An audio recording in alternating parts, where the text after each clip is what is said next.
भारतीय टीम के खराब प्रदर्शन के खिलाफ फैंस के सब्र का बांध टूटने लगा है। कोलकाता में आज चौथे दिन भारत ने किसी तरीके से अपनी हार तो बचा ली, लेकिन फैंस के गुस्से से वो तब भी नहीं बच पाए। इलाहाबाद में आज क्रिकेट प्रेमियों ने टीम के खिलाफ प्रदर्शन किया। इंग्लैंड के खिलाफ टेस्ट सीरीज में टीम इंडिया एक बार फिर शिकस्त के करीब है। हालांकि आर अश्विन की नाबाद 83 रनों की पारी की शर्मनाक हार का खतरा तो टल गया, लेकिन टीम इंडिया को कोई चमत्कार ही अब हार से बचा सकता है। भारत ने अपनी दूसरी पारी में 239 रनों पर 9 विकेट खो दिए हैं। धोनी एंड कंपनी के पास सिर्फ 32 रनों की इस वक्त लीड है। भारत की तरफ से सहवाग ने 49 और गंभीर ने 40 रनों की पारी जरूर खेली, लेकिन वो इसे बड़ी पारी में तब्दील नहीं कर पाए। सचिन, पुजारा, युवराज फ्लॉप रहे, जबकि पहली पारी में 50 मारने वाले कप्तान धोनी दूसरी पारी में खाता भी नहीं खोता है। भारत अगर ये टेस्ट हार जाता है तो 4 मैचों की सीरीज में इंग्लैंड को 2-1 की बढ़त मिल जाएगी, जो कि एक अपराजय बढ़ होगी। और इस परिस्थिति में भारत को सीरीज बचाने के लिए अगला टेस्ट मैच जीतना ही होगा। इससे पहले आपको याद होगा, इसी साल शुरुआत में इंग्लैंड ने अपनी सरजमी पर हिंदुस्तान को 4-0 से रौंदा था, और उसके बाद ऑस्ट्रेलिया में भी भारत इसी अंतर से हारा था। तो फैंस का गुस्सा पूरी तरीके से फूटा और सड़कों पर प्रदर्शन हुए। धोनी और धोनी की टीम के खिलाफ नारेबाजी हुई और यहां तक कहा गया कि वक्त है कि सबको बदल डाले। गुजरात चुनावों से ठीक पहले कांग्रेस ने अपने वादे की एक झलक दिखला दी। लोगों से घर का वादा करने वाली कांग्रेस ने सपनों के उस घर का एक नमूना आज सबके सामने पेश किया। साथ ही लोगों के सर पर छत न होने के लिए मोदी सरकार को जिम्मेदार भी ठहरा दिया।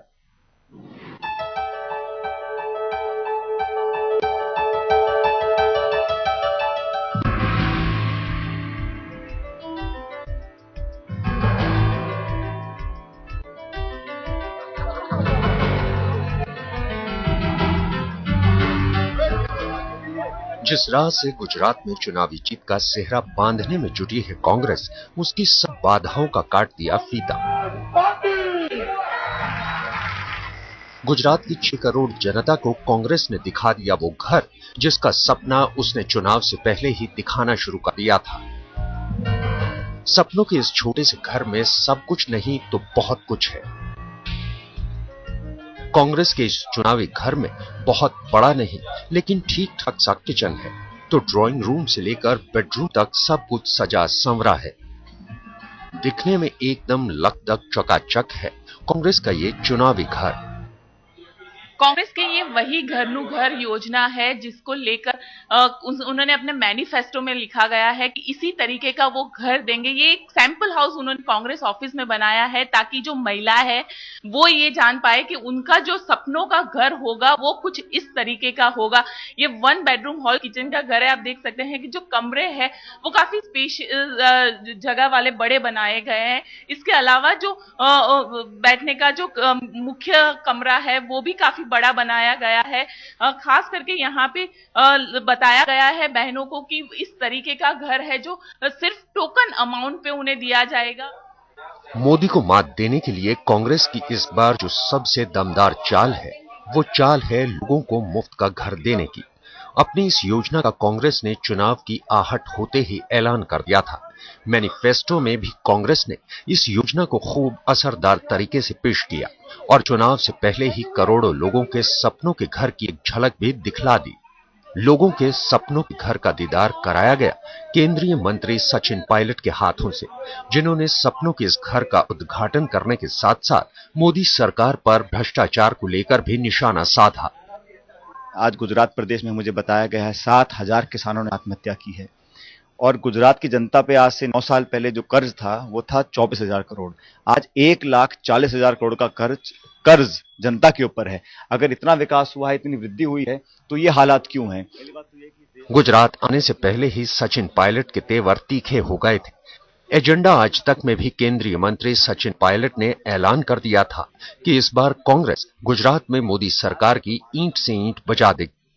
दरअसल कांग्रेस को भी पता है कि उसकी घर नु घर वाली स्कीम को लोगों ने पसंद किया है, इसलिए इस स्कीम के सहारे गुजरात में कांग्रेस को सत्ता की कुर्सी दिखने लगी है। यही वजह है कि जैसे ही गुजरात के लोगों के सर पर छत की बात आती है, कांग्रेस की भवें तन जाती हैं और हर कोई मोदी सरकार पर जुबानी बम फोड़ने लगता है। यकीन न आए तो अजय माकन को सुनिए, दावा कर रहे हैं कि केंद्र सरकार ने जितने मकान बनाने के लिए मोदी सरकार को फंड मुहैया कराए, उसके आधे मकान भी मोदी सरकार ने नहीं बनाए। वो राज्य सरकार जो 1,39,490 में से मात्र 55,399 मकान ही बना करके अलॉट करके लोगों को बसा पाई है 7 वर्षों के अंदर, वो कैसे ये कह सकती है कि हम लोग आगे आने वाले 5 वर्षों के अंदर 50 लाख मकान बनाएंगे। कांग्रेस की घर नु घर स्कीम से बीजेपी में भी खलबली है। इसलिए अपने मैनिफेस्टो में 50 लाख घर बनाने का बीजेपी ने भी ऐलान कर दिया है। खुद नरेंद्र मोदी ने 50 लाख घर देने का वादा किया है, लेकिन कांग्रेस इस मामले में बीजेपी से फिलहाल 20 है। घर देने से पहले ही उसने सपनों के घर का नजारा जो करवा दिया है। जाहिर है कि बीजेपी चुप कैसे बैठती, कांग्रेस की नीयत पर उठा दिए सवाल। कांग्रेस पार्टी की अध्यक्षा जी यहां आई और जो किसी भी खुली आंख को नजर आता है, गुजरात में किसी हिस्से में चले जाओ तो सुधार है, विकास है, उनको नहीं दिखा। 4 दिनों बाद गुजरात में पहले चरण का मतदान है, लिहाजा चुनावी बिसात पर हर कोई शहमात के खेल में लगा है। लेकिन जनता के वोट की चौसर पर किसकी चाल सटीक बैठी है, इसका पता तो मतगणना के बाद ही चलेगा। अहमदाबाद से गोपी खांगर के साथ आज तक ब्यूरो। राजस्थान में करौली में जाति पंचायत के फरमान पर एक व्यक्ति के दोनों हाथ काट डाले गए।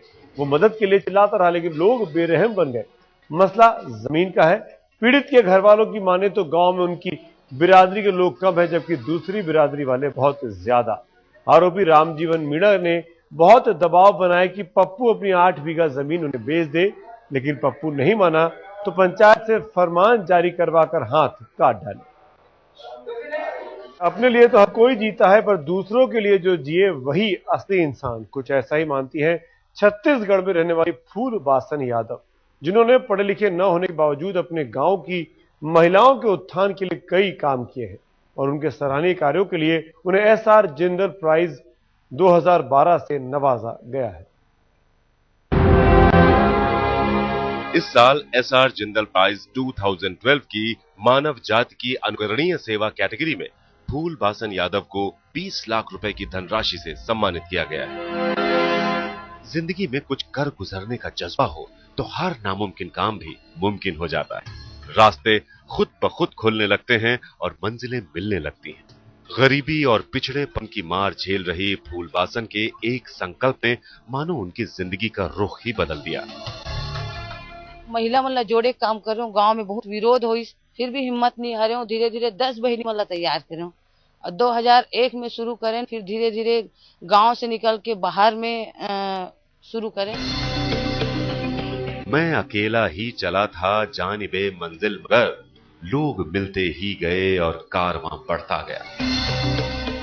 कुछ इसी अंदाज में फूलबासन ने अपना सफर तय किया। गरीब महिलाओं की आर्थिक स्थिति सुधारने के मकसद से 10-12 महिलाओं का छोटा सा समूह आज एक फेडरेशन में तब्दील हुआ।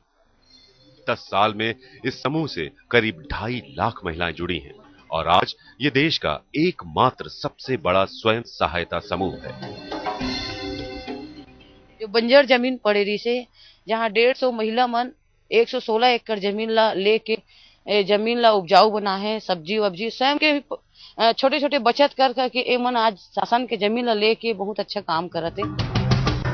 फूलबासन बाई का स्वयं सहायता समूह महिलाओं की आर्थिक स्थिति सुधारने के साथ ही साथ उनके अधिकारों के प्रति भी उन्हें जागरूक कर रहा है, ताकि कोई भी महिला बेरोजगार न रहे। महिलाओं के उत्थान के लिए फूलबासन ने जो भी प्रयास किए हैं वो वाकई काबिले तारीफ है।